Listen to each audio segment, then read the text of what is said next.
अणहूंदी बाज़ी तुंहिंजे करे सिद्ध थी। अणहूंदी बाज़ी तुंहिंजे करे सिद्ध थी। कलपत जे कलंक सां सामीअ तो साजी। कॾहिं पंहिंजी पाणे थो मिनथ मोहताजी। जड़ी थिए राज़ी पट ॾेई तूं पाण खे। धरी कोह प्यार सामी माया मोह सां। धरी कोह प्यार सामी माया मोह सां। अथई सभु अवध्या संदो अणहूंदो इसरार। जीअं नांग नोड़ीअ में सुपने में संसार। कर न जी ख्वार मिर्ग तृष्णा जे जल में। माया भुलाए विधो जीव भरम में। माया भुलाए विधो जीव भरम में। अणहूंदे दरिया में होता नित खाए। सामी ॾिसे की न की मोह मढ़ीअ पाए। सतगुरु जागाए त जागी जुड़े पाण से। माया भुलाए विधो जीव भरम में। माया भुलाए विधो जीव भरम में। पाण पंहिंजो पाण में वेठो विञाए। सपने में सामी चए कोट जन्म पाए।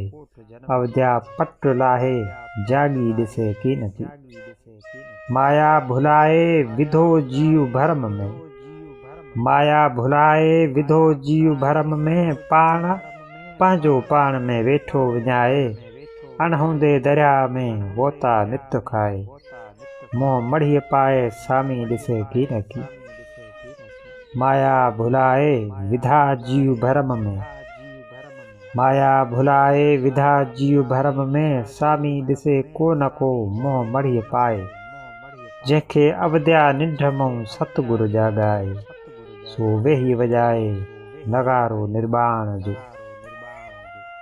माया भुलाए विधा जीव जहान जा। माया भुलाए विधा जीव जहान जा। नाना रूप रचे करे वेठा ठठ ठाहे। पाण वणाओ मत खे सभ को वॾाए। मोह मढ़ीअ पाए सामी ॾिसे को न को। माया भुलायो सामीअ जोड़े जियो खे। माया भुलायो सामीअ जोड़े जियो खे। नाग ॾिसीअ नोड़ीअ में ॾूरऊं ॾहकायो। गणती लेखे ॾुख जी संसे मंझि आयो। सतगुरु सम्झायो तॾहिं सम्झी सिरजो पाण में। माया भुलायो सामीअ जीअ स्वरूप खऊं। माया भुलायो सामी जीव स्वरूप खऊं। देही मने पाण खे संसे मंझि आयो। जीअं नारी निंढ में बालक विञायो। जागी जागायो तॾहिं कणो कल्पत न रहियो।